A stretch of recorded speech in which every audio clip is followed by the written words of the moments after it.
How to use automation and go high level. Hey everyone, welcome back to my YouTube channel. In this video, I'll talk about automations, workflows, how to set them up, templates, and everything that you need to know. But first, if you want to get a 30-day free trial for Go High Level instead of the default 14 and also some more bonuses, you can just click on the description down below and follow along the video.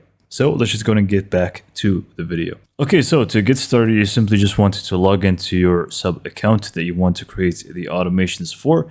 And basically, we're just going to get started by clicking on automation from the left side here. We should be able to find it right away. And this is basically just going to be our workflows and creating them. So basically, these are going to be very essential for your Go High Level and having high efficiency for your account. So this is going to be something that you create once, and it's going to take a little bit of time, but once you create all of them, they're just going to work in the background for you and carry a lot of heavy lifting for you. Okay, so to get started, you can just go ahead and go to the workflows tab, and from here you can just create a folder. If you want to organize them, you can just use that. And to get started, you just want to click on create workflow from the top right corner. Now here we have three different options. Important ones really: just select from template, start from scratch, and also build using AI, which is going to also be present within the start from scratch anyway. So if you click on select from template, and I suggest that you go over this quickly, because most of the time the workflow that you're thinking of is going to actually be present in here. So you can filter them by categories on the left side, so you can actually see, lead generation, reviews and reputation, workflow, AI, and so on. So you have a lot to go through, and you can just go in and check out any workflow by first hovering over it, previewing it, and if you see that it is suitable for you, then you can just go ahead and click on choose template and just adjust the messages if it has any and the timings to your liking. So I recommend that you actually pick a template and go with it. But if you don't find a specific template that you want, or you can't really just look through it because some of the titles here are just kind of confusing, you can just go and create one from scratch.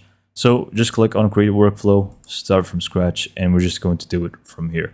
So right at the top, you should be able to find what do you want to automate, and you're just going to find the AI prompt option. So you can actually go ahead and explain to AI exactly what you want, and it's just going to create the workflow for you. It's just going to be easier than doing it from scratch.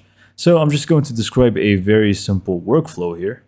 So let's try it out together with this prompt here. So I need a workflow that takes a newly added tag to contacts and send them an email, then waits for 2 days, and then sends them a follow-up email afterwards.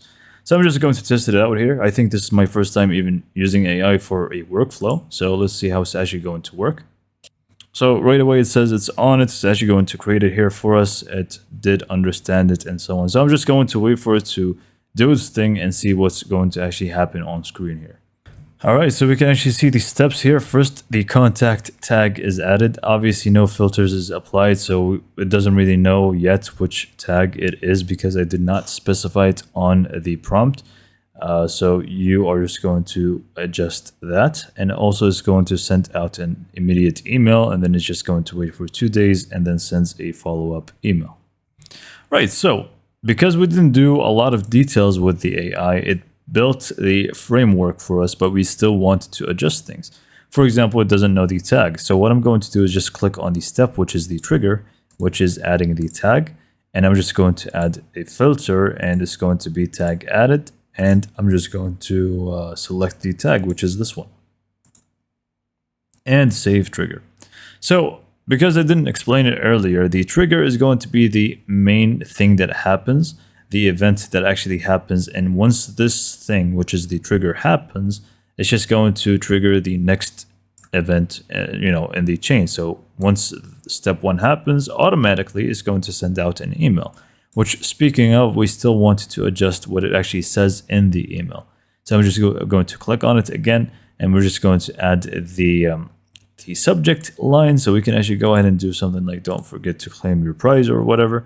And by the way, you see this little tag icon that you have either here in the subject or in the type your message.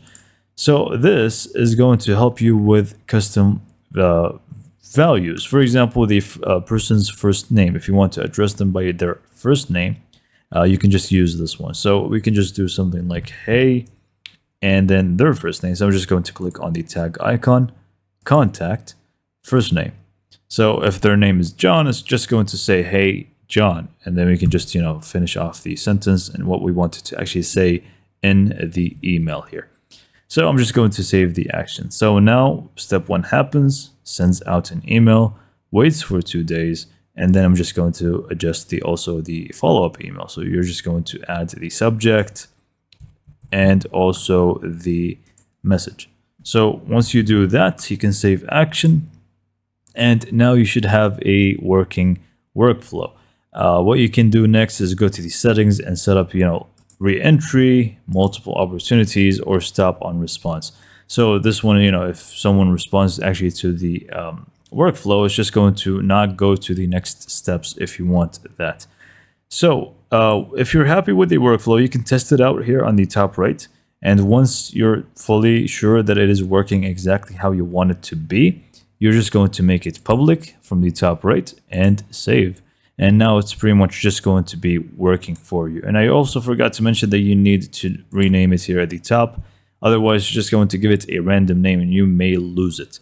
Not necessarily lose it, but you may not be able to identify it easily. So make sure you add a very clear name here at the top.